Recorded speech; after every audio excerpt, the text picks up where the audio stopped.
Zapraszam na film. Dzisiaj bombka świąteczna zrobiona na bazie bombki akrylowej. Jeżeli chcemy, żeby nasze choinkowe cudo miało piękny połysk, to albo możemy go uzyskać przez wielokrotne lakierowanie i szlifowanie powierzchni, albo możemy użyć do naszej pracy bombki akrylowej.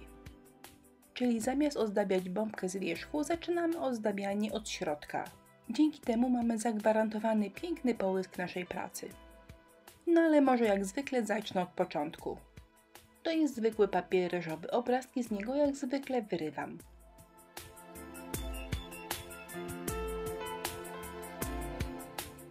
Obrazki są kwadratowe i okrągły medalion z pleksji do nich średnio pasuje. Tym mankamentem zajmę się później, na razie przystosuję obrazek do przyklejenia. Aby ładnie leżał na wypukłej powierzchni, należy go ponadrywać. Do klejenia użyję jeszcze brokatu, bo chciałabym, aby moja powierzchnia przepięknie się błyszczała.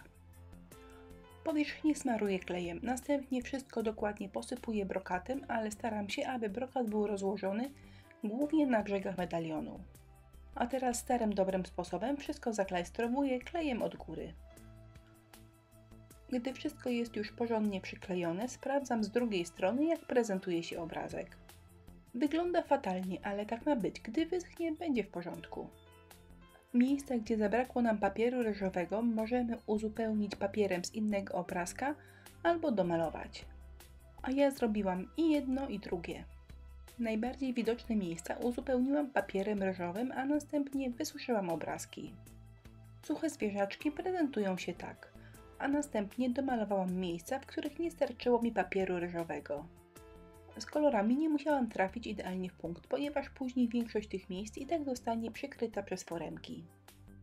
Niestety po wyschnięciu nasze obrazki zgubiły kolory. Żeby wszystko ładnie wróciło do normy, należy je podmalować białą farbą akrylową.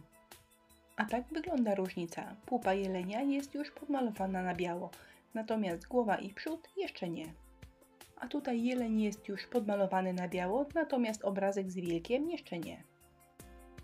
Po pokryciu tyłu bombki białą farbą wilczek prezentuje się tak. Dwie połówki składam do kupy i myślę, że tej bombce już niewiele do szczęścia brakuje. Żeby było fajnie, można dodać na przykład tylko sznurek. Nieźle wygląda też koronka, ale warto by ją pomalować na srebrny kolor. A co myślicie o filuternych bąbelkach? Ale ja już miałam przygotowaną foremkę i tą drogą pójdę. Dół bombek ozdobię gałką meblową. Według mnie takie połączenie naprawdę elegancko wygląda. A teraz przyda się masa super lekka, samoutwardzalna oraz foremka silikonowa. Prosta sprawa, foremkę wypełniam masą i natychmiast ją z niej wyciągam. Przygotowuję jeszcze kilka dodatkowych zawijasów, które ozdobią mi boki bombki. Jeszcze gdy masa jest mokra, wszystko przymierzam do bombki i patrzę, czy pasuje. Główny element jest zbyt duży, przytnę go odrobinę, aby pasował lepiej. A teraz poczekałam 2 godziny, zanim masa wyschnie i dopiero zabrałam się za malowanie. Dobrałam takie kolory farb, aby zawijaski pasowały do obrazków. Na mokro obficie obsypuję wszystko brokatem i mogę przyklejać. Express Glue przykleja moje zawijasy do pleksji znakomicie. Wypróbowałam, że najlepiej dawać niezbyt dużo kleju, bo za duża ilość kleju powoduje, że zawijaski ślizgają się na bombce, zanim się do niej przykleją.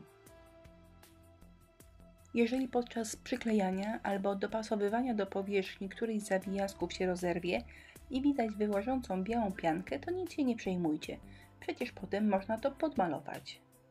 A jak pasztet jest duży, to można to podmalować, zasypać brokatem, a potem jeszcze uklepać śniegiem. Jedyne, czym należy się w tym momencie przejmować, to żeby naszej bombki nie upaprać klejem. Po przyklejeniu zawijasków moja pierwsza bombka prezentuje się tak. Wyciski można zostawić w spokoju, ale ja pomyślałam, że jeszcze je pomaluję lakierem o wysokim stopniu połysku. To jest srebrna pasta woskowa, a do tego pędzelek szczecinowy, czyli będę podkreślała zawijasy.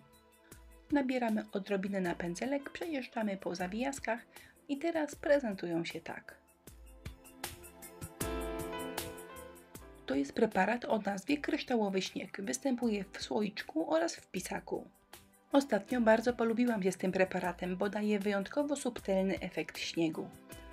Preparat znajdzie się na brzegach zawijasków oraz w miejscach, w których uważam, że coś nie za bardzo mi wyszło. Czyli ozdabiam nim nieplanowane dziurki albo jakieś rozjazdy w foremkach. Górę ozdobię tym, co znalazłam w szufladzie oraz listkami, które z zielonych przemalowałam na biało. Jak zwykle wszystko do kupy sklejam klejem na gorąco. I ostatecznie moje błyszczące, śnieżne bombeczki prezentują się tak. Nie przepadam za robieniem rzeczy o wysokim połysku, ponieważ bardzo mi trudno pokazywać, jak to wszystko wygląda w kamerze. Lampy się odbijają i wiele ujęć muszę kręcić po kilka razy. Mały problemik mam, ale błyszczące rzeczy wyglądają przepięknie i elegancko. A dodanie brokatu i śniegu od razu wprowadza świąteczny nastrój. Więc jeżeli lubicie błyszczące bombki, warto się zastanowić nad bombkami z Plexi.